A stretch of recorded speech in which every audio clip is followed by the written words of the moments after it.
Yeah, it definitely hit me really hard going on the boat. It felt almost eerie. I did not find anything suspicious. I just grabbed a couple things that would mean a lot to me, so I just grabbed a little bit and left. Like I got her necklace here is one of the things. He didn't know he was being recorded. 40 minutes. No lawyer. No investigators. No cameras.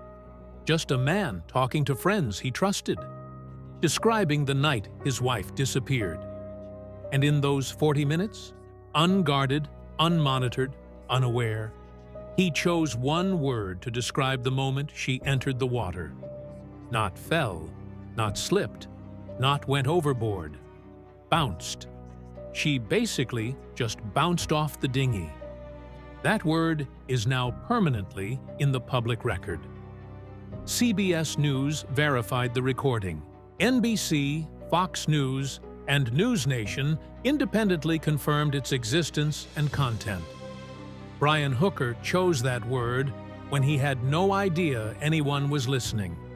And it is not the only thing he said that investigators are examining. This video is going to show you what the complete 40 minutes reveals. The word, the contradictions, the conditions he described in private versus what he told the public, and why a former United States Marine used the language of a military after-action review, not grief, to describe the night his wife disappeared. Every claim is attributed to a named source. This is not speculation. Her name is Lynette Hooker, 55 years old, from Onsted, Michigan. A woman who gave up everything, her career, her house, every possession she owned, to build a life at sea with her husband of 25 years. She had been swimming since she was a child. Her mother confirmed it publicly. Her daughter confirmed it publicly. Fit, strong, a sailor for over a decade. Her last Instagram post was April 4th, the day she disappeared. The caption said, "Not going anywhere for a while." She had no idea. 3 days after Lynette vanished, one day before Brian was arrested, Blaine Stevenson picked up his phone and called his friend. Search and rescue was still ongoing. Lynette had not been found. Blaine recorded the call. Brian did not know. The call lasted nearly 40 minutes. CBS News obtained it, verified it, reported on it with the specificity that comes from having the audio in hand. And what Brian said in those 40 minutes, speaking freely, unguarded, unmonitored, unaware, is now permanently part of the documented public record. Let's be precise about what bounced means, because this is not a careless slip. This is the specific word a person reaches for when their guard is completely down, when there is no lawyer in the room, when there is no formal statement being shaped, when they are talking to friends, and they believe it is private. Something bounces when it hits a surface with enough force to rebound. A ball bounces. An object bounces when it strikes something solid and departs from it with force. Bouncing implies contact with a surface. It implies the surface was there, and the object struck it, and departed with force. Fell is a different word. People fall when they lose balance, when they misjudge a step, when a wave catches them off guard. Slipped is different again. Slipping is traction failure, a foot that found no purchase. Brian used none of those words. He said, she basically just bounced off the dinghy. Read that phrase again carefully. Basically softens it, just minimizes it, but the physical description remains, something that hit a surface and left it. CBS News has the audio, confirmed across multiple independent outlets, and he chose it freely, without knowing anyone was listening. That is the word investigators are analyzing. If this case matters to you, subscribe right now. Hit the bell. Drop a comment below and tell us, what do you think that word means? The conversation in the comments on this channel is worth reading. But that word is only the beginning. The recording is 40 minutes long. And inside those 40 minutes, Brian gave a complete account of that night. An account that, when placed beside what he told police, what he told friends in text messages, and what the surveillance footage shows, contains differences that cannot be explained by memory or exhaustion. The first difference is the conditions. On Facebook, in his public statement after the disappearance, Brian wrote about unpredictable seas and high winds, the language of a man describing conditions that explain why he could not find his wife. In the recording to the Stevensons, speaking freely, not knowing he was being captured, Brian described something different. He said, "She basically just bounced off the dinghy in the middle of a little blow. Like 20-something knot winds that popped up. A little blow." That is the phrase he chose when he was not performing for a public audience. Not unpredictable seas. Not conditions that would explain why a former United States Marine could not locate his wife in the water. A little blow. Captain Bill, the licensed boat captain anchored directly beside the Soulmate that night, confirmed publicly that the weather in that specific area was not bad. Brian's public statement said unpredictable seas and high winds. Brian's private recording said a little blow. Those are not the same conditions. Think about that. The second difference is the direction. This one is documented across 3 separate accounts attributed to named sources. In the recorded call to the Stevensons, Brian said Lynette tried to swim back to the yacht. He estimated the yacht was approximately 1,000 yards from where the incident occurred. In text messages to his friend Daniel Danforth, reviewed and confirmed by CBS News, Brian said Lynette swam toward the sailboat. According to the account shared by the Royal Bahamas Police Force, Brian told police he last saw his wife swimming toward the shore. Shore. Yacht. 2 different directions. 3 different accounts. Danforth addressed this directly when he spoke to CBS News. He said, "In comparing Brian's retelling with emerging media reports, the stories don't really match up." He specifically noted that Brian's messages reflected she was casually swimming back toward the sailboat, while police said Hooker recalled his wife being swept overboard and out to sea. One direction in the private recording, a different direction in the private texts, a third direction in the official police account. Same event, same night, same man. 3 different stories. That doesn't resolve on its own. The third difference is the darkness. Because darkness is the load-bearing wall of Brian's entire account. Brian told the Stevensons that the sun set basically 10 minutes after she fell over. He also said in the same recording, "I couldn't see her anymore because the moon had not risen yet." The darkness is central to his explanation for why he could not locate Lynette. Investigators examining the timeline are looking at this detail closely. So, let's examine the darkness. The surveillance footage at the Abaco Inn, reviewed by Carly Aylesworth and her boyfriend Steve, reported by Ashley Banfield, shows Brian and Lynette leaving the inn at approximately 6:38 p.m. A 15-minute dinghy crossing places the alleged incident at approximately 6:53 p.m.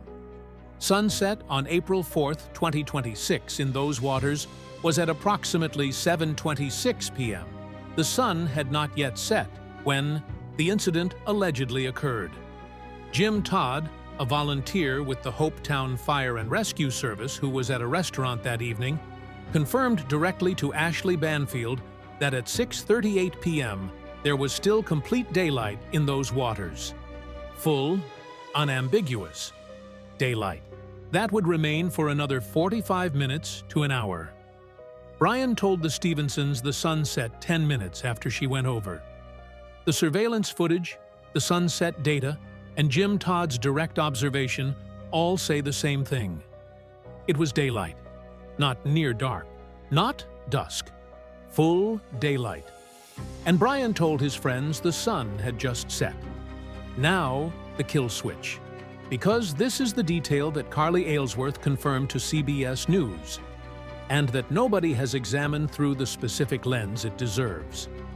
Brian told police that Lynette was wearing the engine safety lanyard when she went overboard. The lanyard disconnected when she entered the water. The engine cut out. He had no power. That is the explanation for why he could not restart the engine and go back for her. Carly told CBS News something that raises questions about that explanation. She said, Brian typically drove the vessel. The kill switch lanyard belongs to the operator, to the driver. It attaches to the person controlling the engine.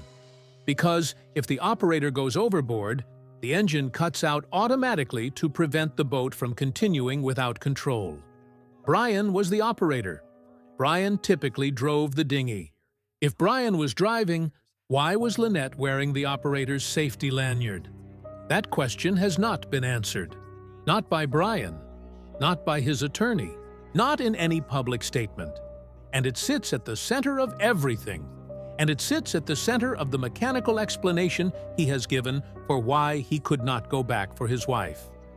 Now, the cascade of failures.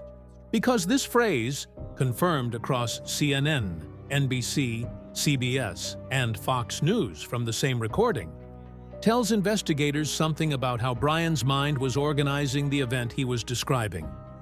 He said, "It was a cascade of failures, and I'm never going to forgive myself for it." Investigators and language experts who study witness accounts have noted that cascade of failures is a specific analytical framework, not the instinctive language of grief. It describes a sequence of individual errors that compound into a catastrophic outcome. It is how an engineer conducts an investigation, how a pilot reconstructs what went wrong, how a military officer writes an after-action review. Brian Hooker served in the United States Marine Corps. He was trained to analyze operational failures, to understand how individual errors combine into catastrophic outcomes. And in his first unguarded description of the night, his wife disappeared. He did not reach for the language of a husband who lost his wife. He reached for the framework of a Marine, analyzing a mission that went wrong. Cascade of failures. Not, I lost her. Not, I couldn't reach her. Not, I don't understand what happened. A cascade of failures. That phrase is in the recording. CBS News verified it. A Marine, an after-action framework. For the night his wife disappeared. Not grief. Analysis. Permanently in the public record. There is one more detail from that recording that has not received the attention it deserves.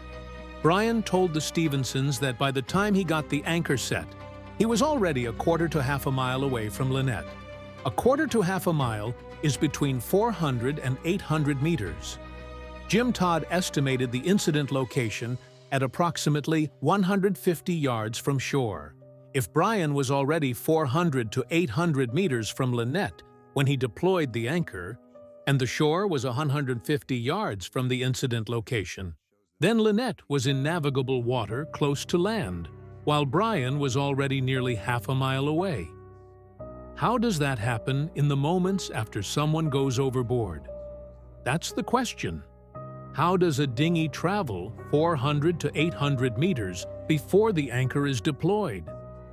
Daniel Danforth, Brian's own friend, speaking to CBS News, asked the question that connects to all of it. He noted that the hookers always had their phones with them. They frequently posted videos online, and he wondered why Brian's phone didn't work, or why they didn't have their phones in the boat the night Lynette went missing. The phone that was paired to Lynette's Apple Watch, the phone that was seized from the soulmate under a search warrant. Think about what that means. The hookers documented everything: sea turtles, sunsets, daily life on the water. Every moment captured and posted to the sailing hookers. They always had their phones. And on the night Lynette disappeared, Brian says his phone was there. He used it as a flashlight. He says he tried to signal boats. That phone recorded its own location data all night. Every movement, every GPS point, every cell tower ping, time-stamped, preserved, seized. If Brian's phone was on that dinghy from 6:38 p.m. until 4 a.m., investigators know exactly where that phone was during every one of those hours. The phone that may contain the answer to every question the recording raises. There is one more layer to this recording that belongs in this analysis.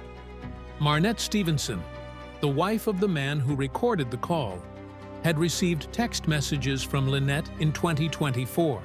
CBS News obtained and confirmed those messages. In those messages, Lynette wrote to Marnette, "I guess it was too much closeness. We decided to call it quits. I'm not going back." When Marnette asked if the couple could reconcile, Lynette wrote, "It was real bad. I can't be out there with him." A month later, she went back.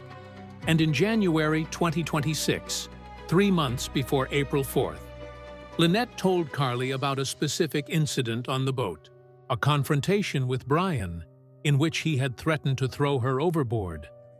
3 months before she entered the water, the woman who had said she was not going back, went back. The woman who had been threatened with those specific words was in the water. And the man who made that threat described her entering the water with that same word to the wife of the woman Lynette had confided in a call he did not know was being recorded. Here is where everything stands today. Brian Hooker, in Michigan. Named suspect. Confirmed by Police Commissioner Shanta Knowles to NBC News. Not charged. Not cleared. He has hired a Michigan-based attorney, Crystal Marie Hauser, who told ABC News that Brian never would have harmed his wife of 25 years, and asked the public to give him the benefit of the doubt. The recording exists. CBS News has it. The investigation has it. The Apple Watch data confirmed by a U.S. Coast Guard officer to Lynette's mother is being analyzed. The devices seized from the soulmate, phones, tablets, DVR, are being read. The U.S. Coast Guard criminal investigation remains open. And in 40 minutes of conversation, Brian Hooker never knew was being captured. He used that specific word. Described a little blow. Placed Lynette swimming in 2 different directions, and reached for the language of a Marine doing an after-action review to describe the night his wife disappeared. Every one of those details is confirmed. Named sources, public record, and the investigation is reading all of it right now. Let's build the complete picture from the recording one final time. Brian called the conditions a little blow on the recording. He called them unpredictable seas and high winds on Facebook. Brian said Lynette swam toward the yacht in the recording. He said she swam toward the sailboat in texts to Danforth. He told police she swam toward the shore. Brian said the sun set 10 minutes after she went over. Jim Todd confirmed full daylight at 6:38 p.m. for another 45 minutes. Brian said he deployed the anchor. By the time he did, he was already a quarter to half a mile from Lynette. Brian said Lynette was wearing the kill switch lanyard. Carly confirmed Brian was the operator. The lanyard belongs to the operator. Brian said he signaled boats with his phone and flares. No witness confirmed seeing signals. Brian said 4 miles took 7 to 8 hours. Ken said it should have been much quicker even floating. And Brian described the moment Lynette entered the water with one word, chosen freely, privately, without knowing anyone was listening. Bounced. Every one of those facts is confirmed by a named source. Every one of them is in the public record. And all of them were captured in 40 minutes of conversation Brian Hooker believed was private. The recording exists. It is not going away. And the word he reached for when his guard was completely down, when he believed no one was listening, when no attorney was shaping his language, was bounced. Not fell, not slipped. That word does not leave this case. Lynette Hooker called the ocean her happy place. Her daughter flew to the Bahamas to find her.